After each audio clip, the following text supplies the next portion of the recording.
के जान करेलू घमंड हो। 4 दिन के जिंदगी में काबा रखल हो। कमने ये बात की जान करेलू घमंड हो। 4 दिन के जिंदगी में काबा रखल हो। आज बाटे कल नाही बाटे आवन दिल वाला गाल जान आव दिल गाल रावत जी के लभर बनाल जान आव दिल गाल रावत जी के लभर बनाल।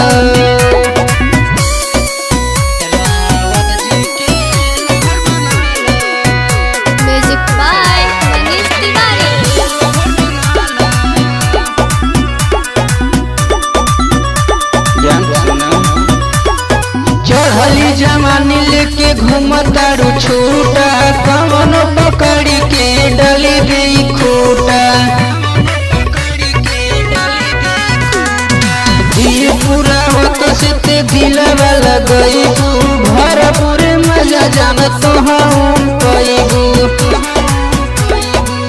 आज बाटे कल नाही बाटे आवन दिल वाला गाल